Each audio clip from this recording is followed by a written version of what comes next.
Hello everyone, welcome back to my YouTube channel. तो बच्चों, आज की वीडियो में हम सॉल्व करने वाले हैं फिजिक्स की 20 मोस्ट इंपॉर्टेंट क्वेश्चंस। अगर आप ऐसे ही क्वेश्चन सॉल्व करेंगे, इस टाइप से आप पढ़ेंगे, तो आपके 20 में से 20 मार्क्स जरूर आएंगे। फिजिक्स के क्वेश्चंस जो है इसी टाइप से पूछे जाते हैं। आपकी प्री नर्सिंग सिलेक्शन टेस्ट में आपका PNST एग्ज़ाम जो होता है, इसी टाइप से क्वेश्चन फिजिक्स के पूछे जाते हैं। चलिए स्टार्ट करते हैं वीडियो और देखते हैं क्वेश्चन। ये क्वेश्चन जो है मोस्ट इंपॉर्टेंट है, मोस्ट रिपीटेड क्वेश्चन है, बार बार जो एग्ज़ाम में पूछे जाते हैं। तो प्लीज़ आप वीडियो को पूरा देखें। अगर आप मेरे चैनल पर न्यू है तो प्लीज़ चैनल को भी सब्सक्राइब करें।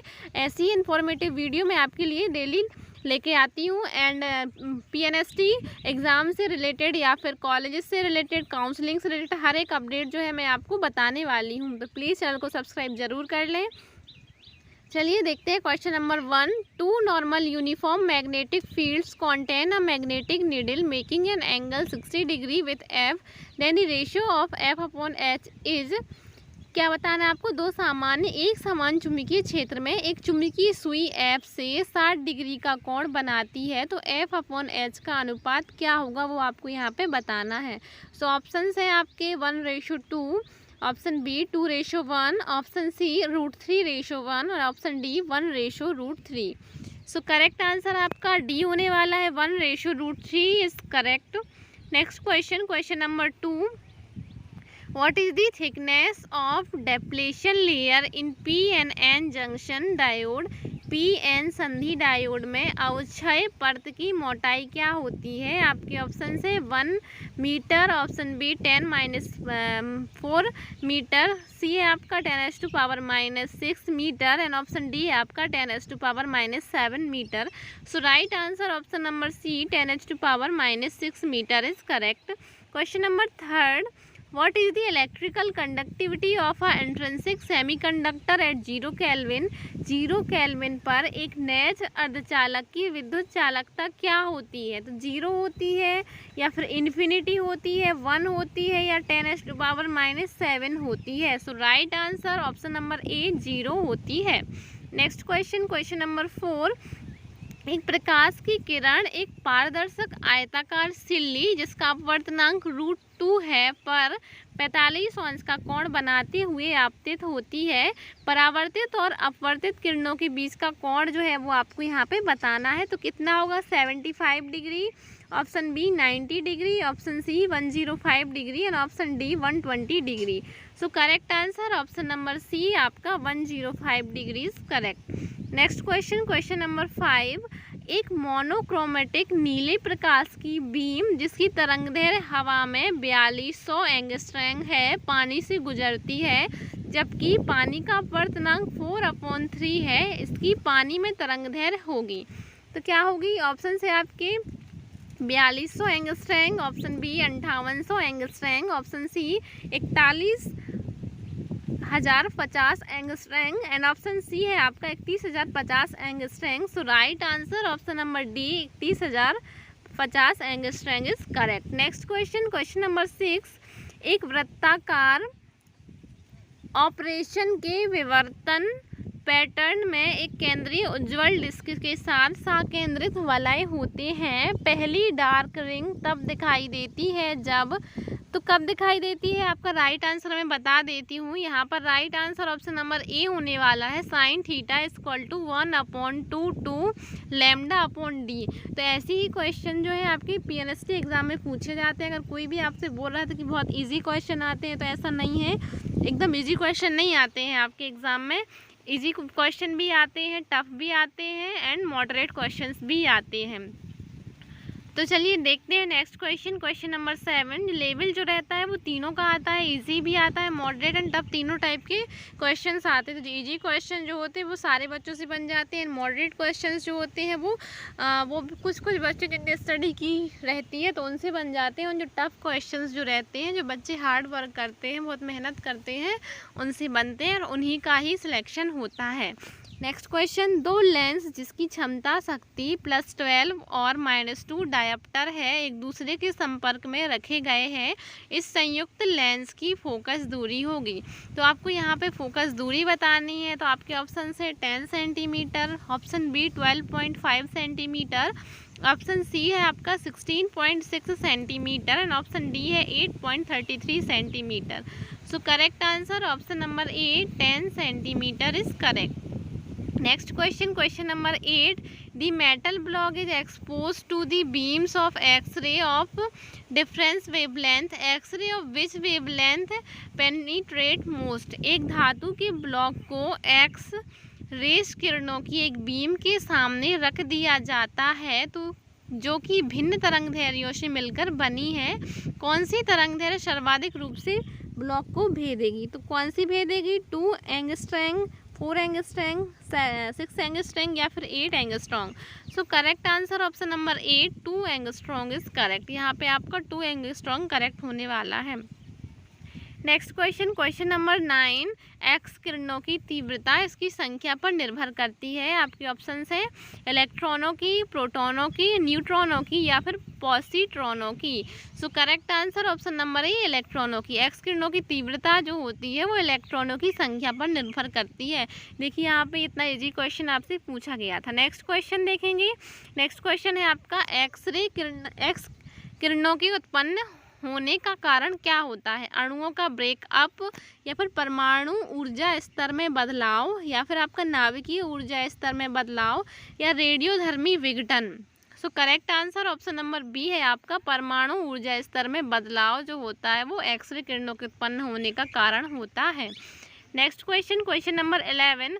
According to Thomson's model of the atom, how are the positive and negative charges arranged?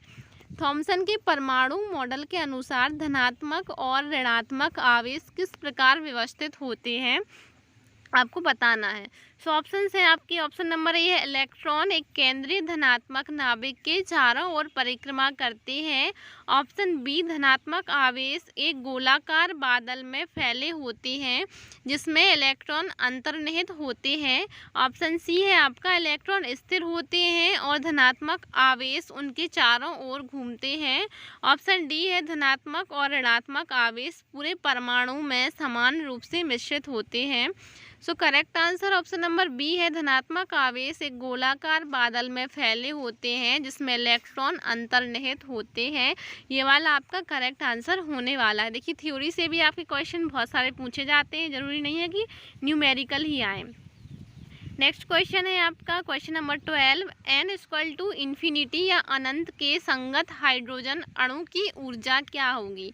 Option है आपके -13.6 इलेक्ट्रोवोल्ट, ऑप्शन बी है +13.6 इलेक्ट्रोवोल्ट, ऑप्शन सी इन्फिनिटी और option D 0।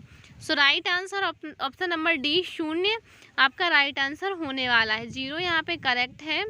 Next question, question number 13.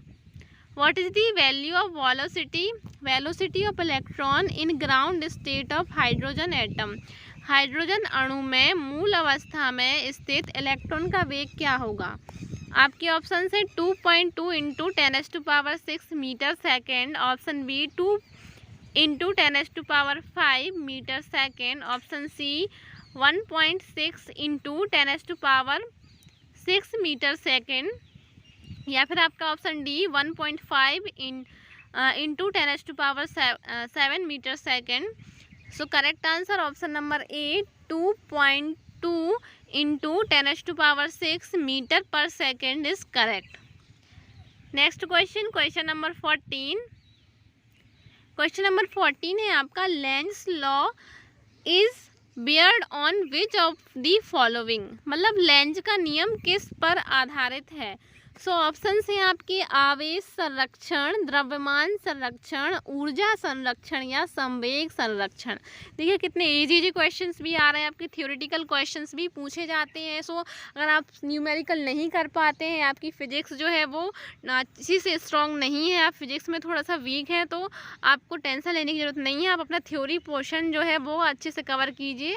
Numerical में अपना time waste नहीं करना है आपको, क्योंकि अब आपके पास बहुत ही कम टाइम बचा है। So correct answer option number C, ऊर्जा संरक्षण is correct. Next question number 15, on increasing voltage what happens to the capacitance of a capacitor. विभव को बढ़ाने पर संधारित्र की धारिता का क्या होता है? आपके ऑप्शन है बढ़ती है, इंक्रीज होती है, घटती है या रिमेन सेम, घटती है या फिर अपरिवर्तित रहती है या पहले बढ़ती है फिर घटती है। So correct answer option number C, अपरिवर्तित रहती है।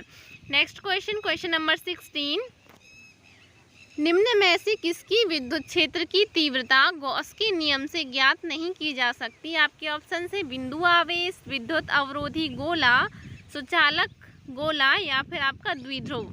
So correct answer option number D, द्विध्रुव व dipole is correct. Next question number 17, what is the function of a compass needle. Compass सुई का कार्य क्या है?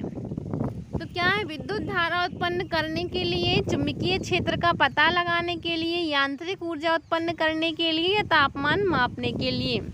So correct answer option number B, चुंबकीय क्षेत्र का पता लगाने के लिए कंपास सुई का यूज किया जाता है। Next question number 18, when a diamagnetic substance is placed in an external magnetic field, what is the direction of its movement।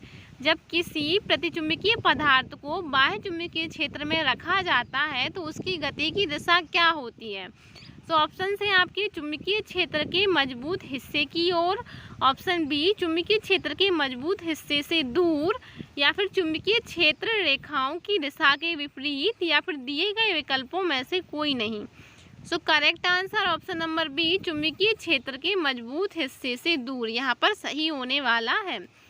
Next question number 19 question क्या है? प्रकाश की तरंग प्रकृति को किसके द्वारा प्रतिपादित किया था? हाइगेंस, यंग या फिर फ्रेनल या फिर Maxwell. So correct answer option number A, Huygens is correct. Huygens द्वारा प्रकाश की तरंग प्रकृति को प्रतिपादित किया गया था। नेक्स्ट क्वेश्चन नंबर 20, एक विद्युत क्षेत्र के बारे में निम्नलिखित में से कौन से कथन सही नहीं है? आपके ऑप्शन यहाँ पे दिए गए हैं। ए दिया गया है, यदि E = 0 तो V अवश्य शून्य होगा, यदि V = 0 तो E अवश्य शून्य होगा, यदि E = नहीं है 0 तो V शून्य नहीं हो सकता, यदि V = नहीं है 0 के तो E शून्य नहीं हो सकता। सो आपके ऑप्शंस डी जो है वो राइट है, यहाँ पर सारे सही होने वाले हैं। जितने भी आपके चारों दिए गए हैं ऑप्शंस वो सारे कथन जो है वो सही है, तो आपका right answer option number D होने वाला है। नेक्स्ट केमिस्ट्री क्वेश्चन है तो हम नेक्स्ट वीडियो में सॉल्व करने वाले हैं। ये क्वेश्चन मोस्ट इम्पोर्टेंट है, तो प्लीज़ आप वीडियो को पूरा देखें, बिल्कुल भी स्किप नहीं करना है आपको। मिलते हैं नेक्स्ट वीडियो में। Thanks for watching.